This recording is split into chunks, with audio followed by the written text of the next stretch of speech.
You are returned to us, dear friend, and none the worse for bearing the heavy burden which I did press upon you. Most glad am I of this. I am informed that your efforts to negotiate a peace with Lord Ramuh ended in conflict. Pray tell me, what befell?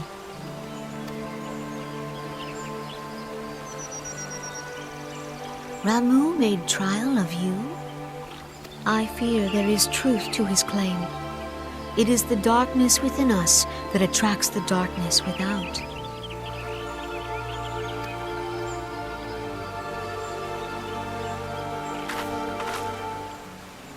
It cannot be denied that misfortune follows man. For evidence, one need only look to the conflict brewing in Cartano, or to the rising flood of refugees. Our shared struggle against the Empire should have served to seal our union. Yet the ties which bind the alliance strain under the weight of gross self-interest. As the scars of the calamity begin to fade, so too does our sense of common purpose. Yet now is scarce the time to forget our shared responsibility. If this new-sprung realm is to survive beyond its infancy, it must needs be nurtured by all. Eorzea must be as one, yet I fear that dream is still far off.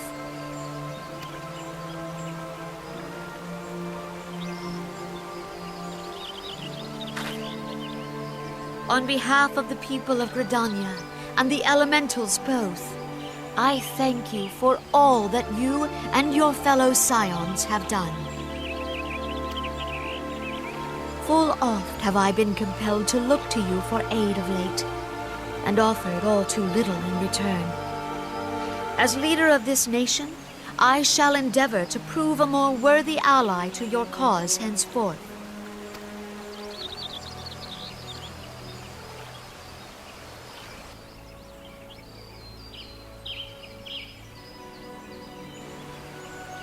Lord Ramuh has departed, yet the keening of this ill wind grows no less insistent. Voices of the forest, pray speak and I shall listen. What unseen evil begets this unease in my heart?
If everyone is ready, let us begin.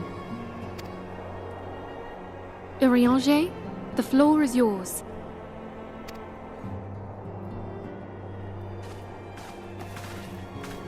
As all here assembled now know, in its final hours as our Order's headquarters, the waking sands did play host to a most unexpected visitor.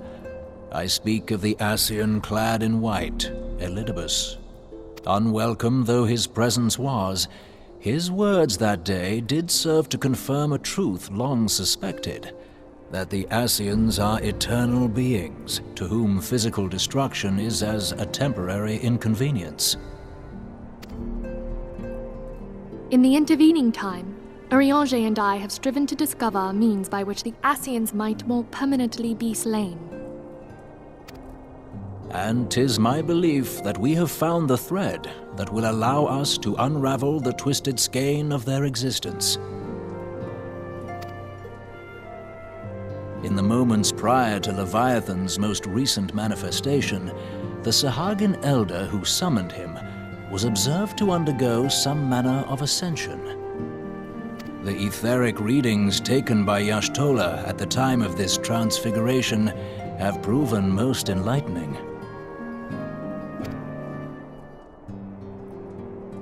The disruption to the flow of ether was sudden and dramatic. So tangible was the agitation, I scarce had need of my goggles. The significance of Y'shtola's readings might better be understood in the context of mine own, taken at the instant of the Lord of Levin's demise. Unlike the Primal, the Sahagin was not subject to etheric dissipation. Before discussing our new discoveries, it may benefit us all to recall what we know of etheric behavior.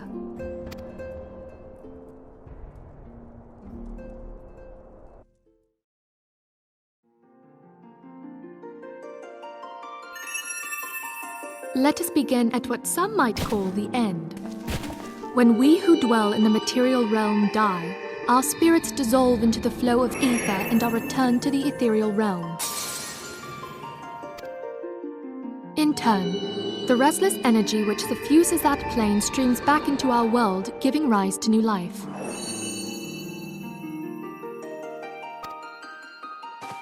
"'Tis as the heavens did decree, the way of all mortal souls.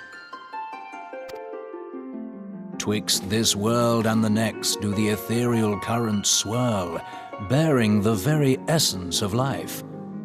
Thus doth the cycle of birth, death, and rebirth continue unabated."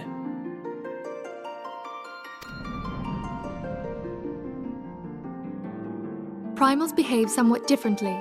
In order to manifest and then maintain a physical presence in this realm, they must consume vast quantities of ether, most often in the form of crystals. Though they may seem to live, their flesh is but ether given shape.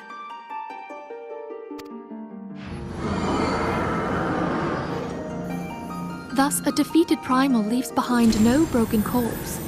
Rather, the essence of its form seeps back into the land whence it came, and the energy of its shattered spirit is called back to the ethereal realm. And there it waiteth, till next the prayers of the faithful do draw it forth from the sea of ether, to take their offering of crystals and make for itself a new body.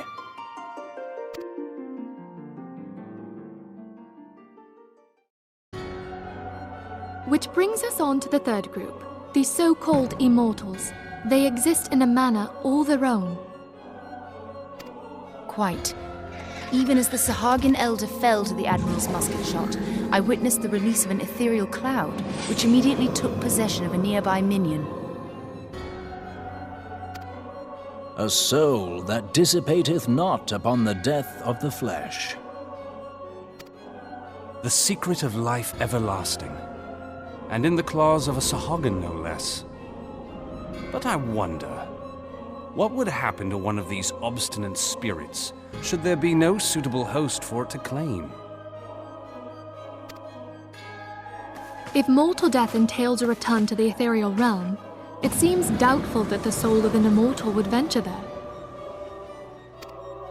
Nay, it merely withdraweth the distance, unto the shore of the ethereal sea, perchance, but no further.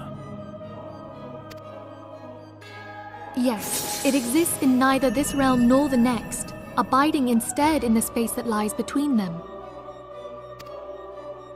The Ascians took control of Thancred by means of a crystal of darkness, an artifact which, if our theories are correct, serves as a gateway to the place I have just described. I was hoping people had forgotten about that. I am sorry, my friend.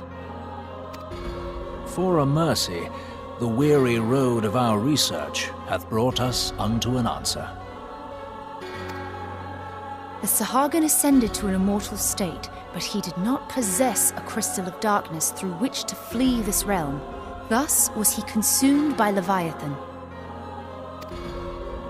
If we could entrap the spirits of defeated Ascians in like manner, and thereby deny them resurrection,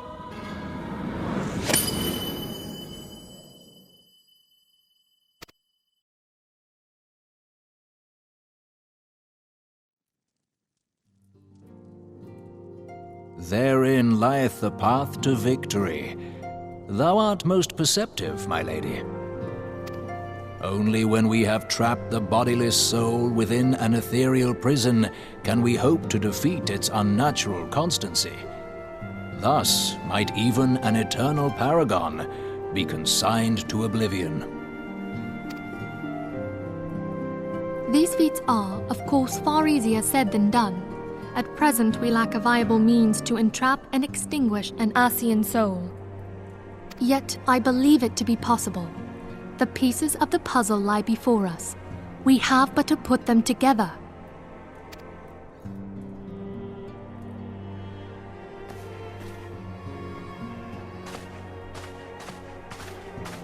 I will depart at once to convene with the sages of Sharlayan. Together shall we divine the steps by which our goals may be achieved. I have the utmost faith in you, Archon.